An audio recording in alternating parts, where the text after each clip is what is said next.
There are thousands of athletes that compete in this sport from all over the world. And I bet that you've never even heard of it. So, have you ever heard of sport karate before? Sport karate? Yes. Are we about to fight? No. Oh, okay. No, I haven't. No. Karate? Like I've heard of like competing karate, yeah. The United States martial arts industry is worth over $21 billion. And with over 20 national and regional sport karate leagues, it's no wonder the sport hasn't taken off. Basketball, football, hockey, they all have one major national league, and they know what they're doing. What are we doing? And what even is this sport? I interviewed industry leaders, professional athletes, coaches, parents, and even went to a karate tournament and hit the ground running to see exactly what this sport is made of. To get a deeper understanding of what this sport means to its athletes, let's start by talking with them. I've been training karate for 11 years. Been competing since I was 7, and I've been training for almost 11 years. About 14 years now. What kind of made you fall in love with this sport? Like, you've obviously dedicated a lot of time. What put this at the top for you? I got into it initially. I wanted to just be like a Ninja Turtle. So All these great competitors that I'm friends with. the drive to just get better was something that I really liked. Do you have anything you want to say about sport karate? I love it. It's my life. I eat, drink, sleep, everything karate. I feel like it's just really helped me in like getting confidence and like being athletic and stuff. But just being able to like do my own thing, express myself in my own way is something that that hooked me really quickly. I love how niche it is. Very true. It's about the friends we made along the way. Isn't that right, Mason? No, you! Just to see like how many people you can connect with, like inside and outside of the sport. Like I even talked to some of these judges and just all these great competitors. I think that the community is one of the best ones for sure. And compared to some other things like football and stuff, it feels like a lot of like competition, like trying to beat out one person. Especially from the top guys, there's more inclusive community, I would say. So with such an obviously supportive and positive community, what could possibly be holding this sport back? In order to fully answer this, we need to come to a consensus on what we're talking about when we say sport karate. A lot of times when people hear karate, they think of old school martial arts, big movements, dramatic fights, tradition. And when they hear combat sport, they usually think of this: full contact, knockouts, cages, damage, or worse, they think of this: chaos, no rules, no safety, no control. But sport karate is something different. Sport karate takes the discipline of traditional martial arts, the athleticism of a combat sport, and the excitement of competition, and it turns it into a stage for athletes to perform. It's fast, it's explosive, it's technical, and it's built around control, skill, and pressure. Instead of proving who can hurt who the most, sport karate proves who can move sharper, think faster, and perform when it matters. From the precision of kata to the creativity of weapons, the speed and strategy of point fighting, sport karate isn't watered down martial arts, it's martial arts turned into a sport. With all that being said, there's still a big hole in why this sport isn't as big as it should be. So I sat down with two of my martial arts heroes to find that out. My name is Dallas Lawrence. I have done martial arts and competed in tournaments since I was probably 6 years old. 5th degree black belt and in the Bobby Lawrence karate system, which included the Kenpo heritage of Ed Parker.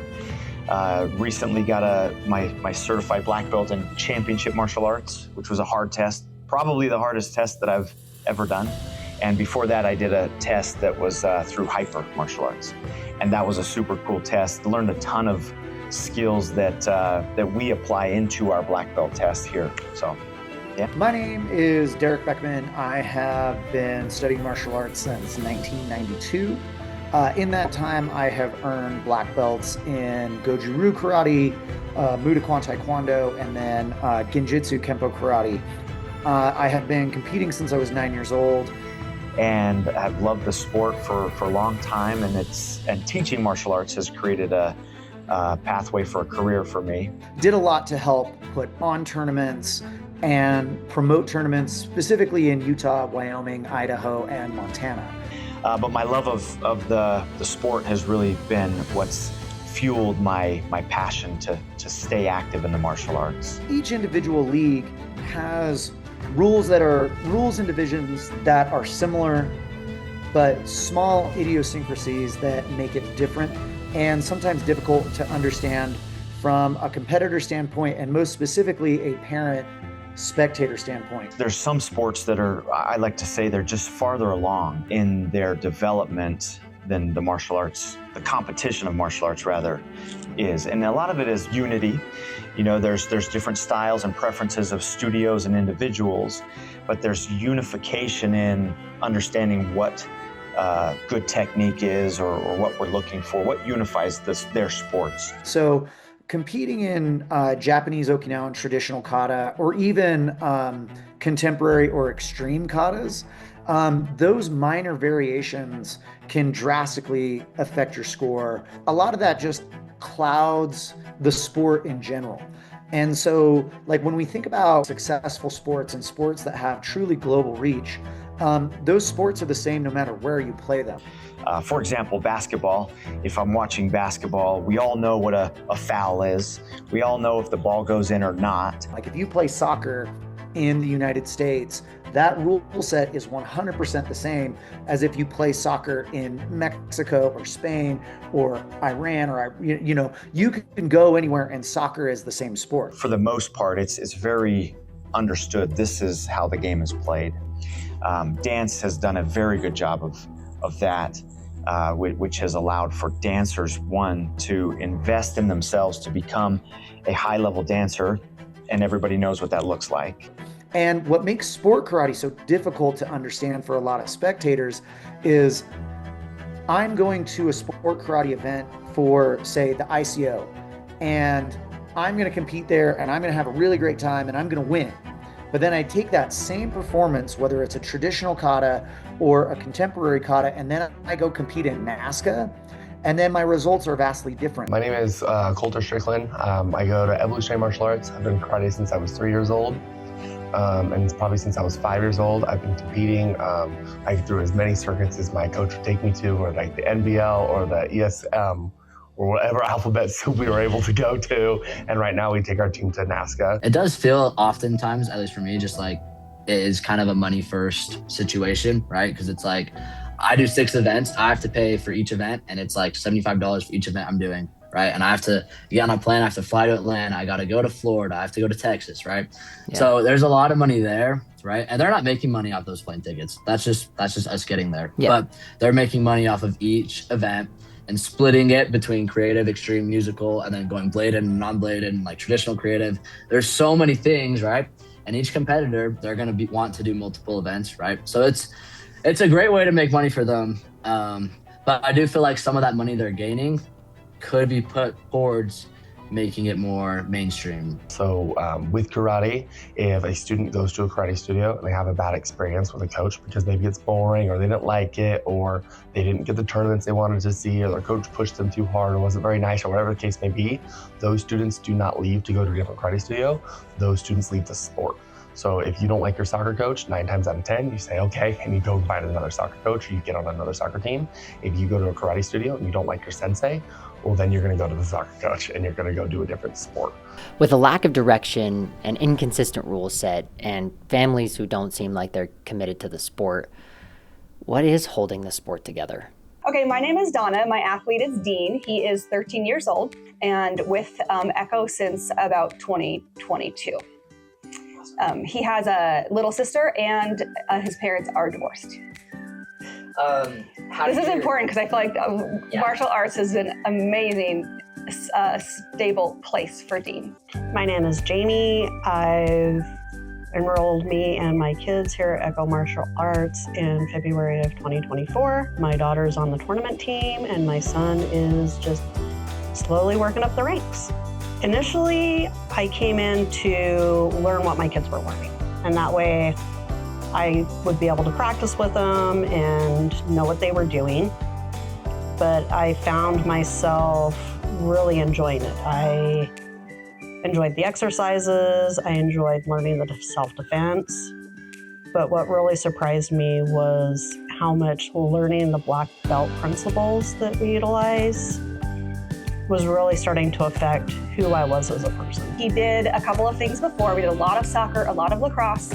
Nothing really stuck. And when I'm looking for something for my kid, I want something that they are passionate enough about. Other sports were okay, but nothing really great. And so a friend of mine noticed the weapons class. So that's what brought us in here, and he has immediately just loved it. What surprised you the most? Probably how much self-confidence it builds into people. And before we started, my daughter couldn't answer a question in front of her classmates that she's had for 5 years. And she went from being really shy with stage fright to wanting to try out for the tournament team, and then actually making it on and going out and competing. And to watch her go from this shy little girl to this fierce athlete is just phenomenal. Oh, yeah, get out, quick. You want to go, like it. Quick. Need one judge.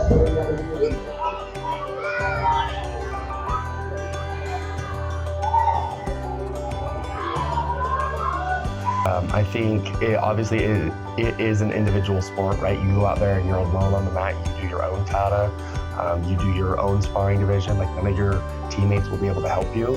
However, you're not going to get as good as you want or need to be unless you have a team that you can train with.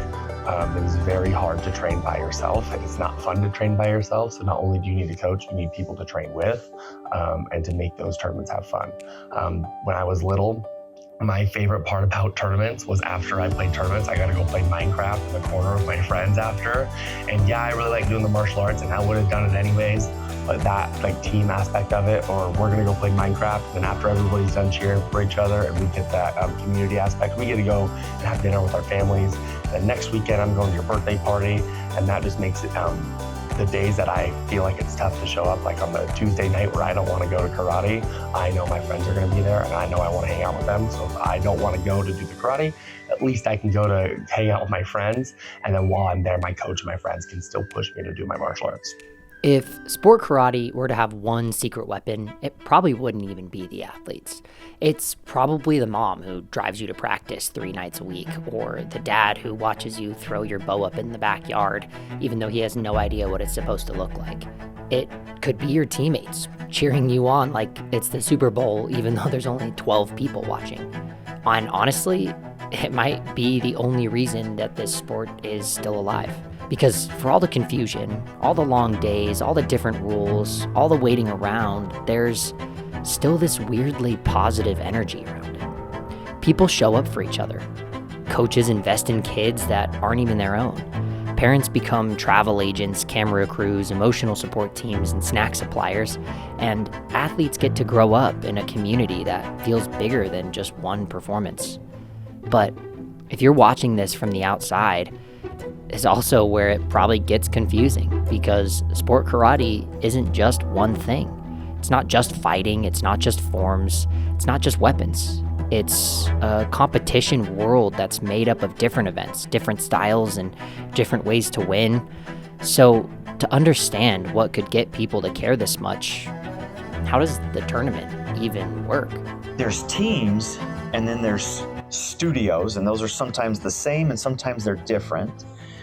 And then there's the individuals. They have a team routine that they do with their whole team, but their team members also will do their individual events. I mean, I'm just doing demo, and then I'm coaching all my other kids. I have a handful of people doing a little bit of everything, so I'm just ready to watch. It's gonna be a good tournament. You wait for several hours, you get that initial adrenaline spike, then you try to handle it, but then you get the crash, then you get hungry, and then it gets closer, it comes back up, it dies, and they call your name, and then it's all on again. So it's quite a rush. Are you ready for it? I'm ready for it. You have to understand that this is not just one event. There are demo teams where schools put together full performances with synchronized forms, tricks, weapons, music, stunts, and storytelling. It's probably one of the easiest parts of the sport for a new spectator to understand, because it feels like a full show on its own.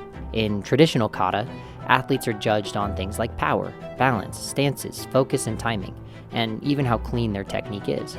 It's not just about doing the flashiest move, it's about showing control, discipline, and mastery. Weapons works the same way.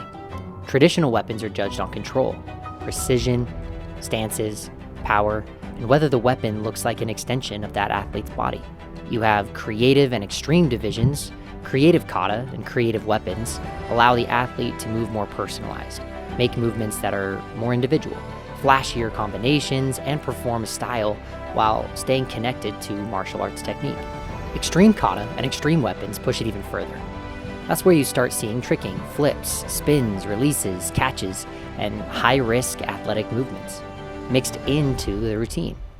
So sport karate has a lot of different lanes. It's got traditional, creative, extreme, weapons, forms, demo teams, point fighting, and each one shows a different side of the sport.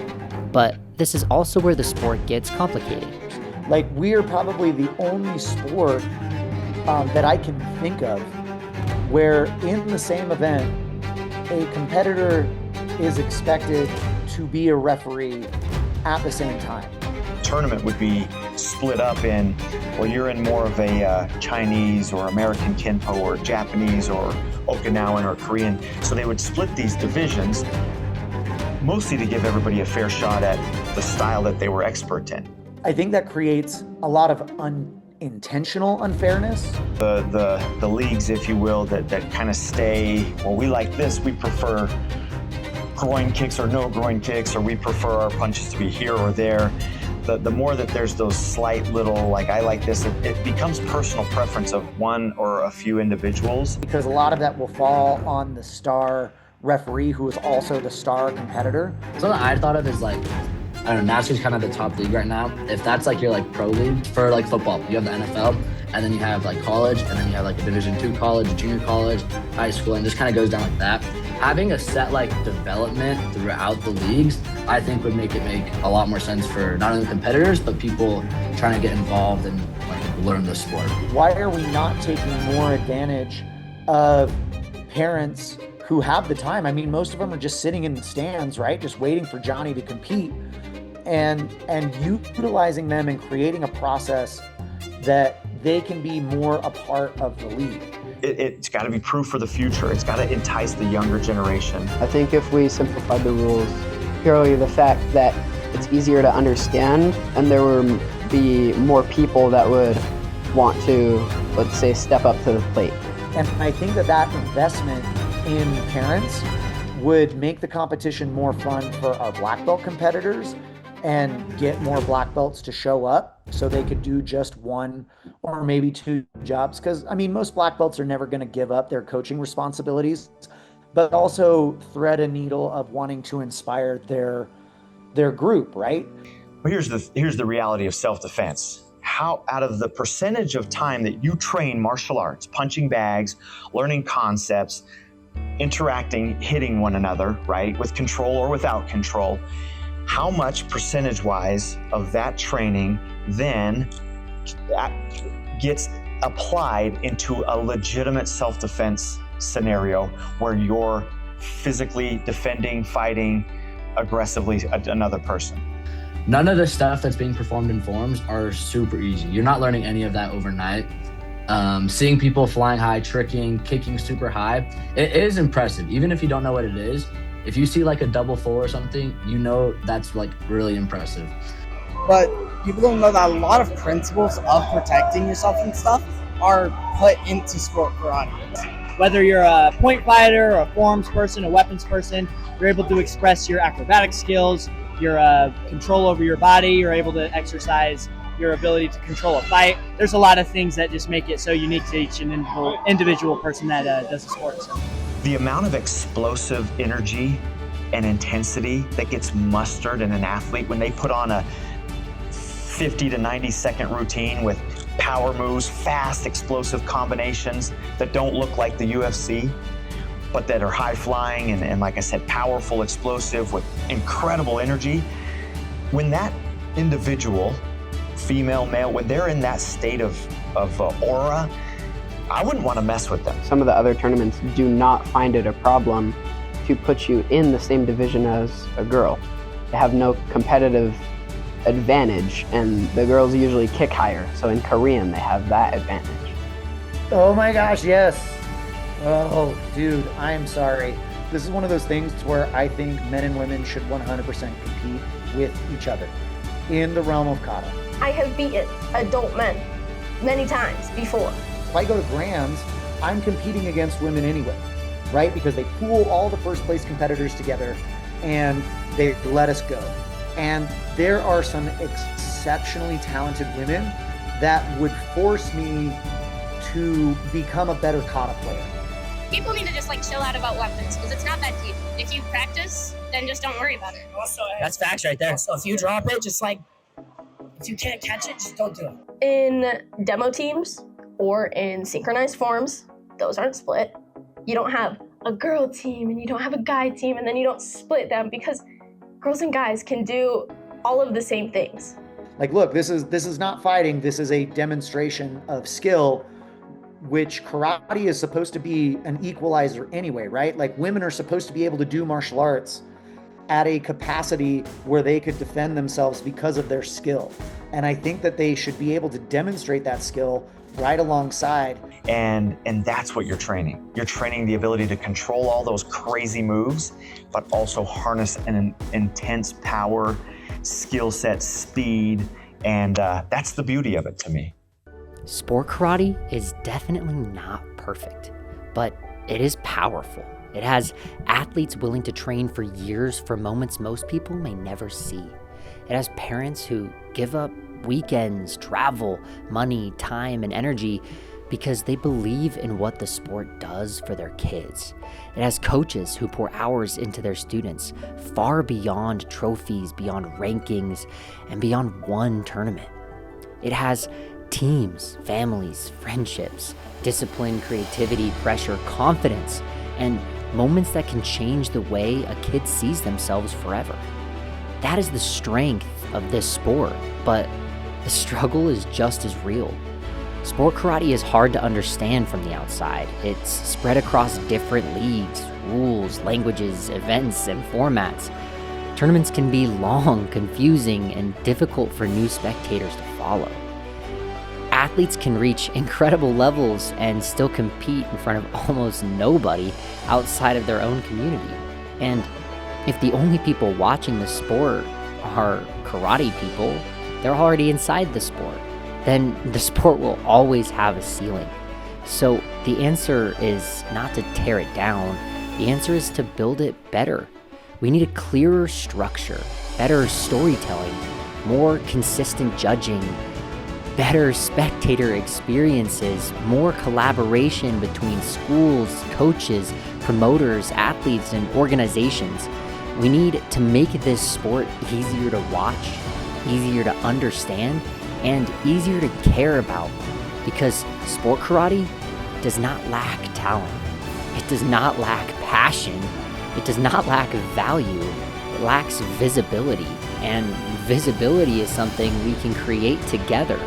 So if you care about the future of sport karate, do not let this conversation end with this video. Subscribe to the channel, share this with someone who has never seen sport karate before. Send it to a parent, a coach, an athlete, a promoter, or a school owner, because if we want this sport to grow, we cannot wait for the outside world to discover us by accident. We have to show them what has been here the whole time. The athletes, the families, the stories, the work, the community, so much more. The sport of karate deserves to be seen. Now it's up to us to help people see it. Thank you.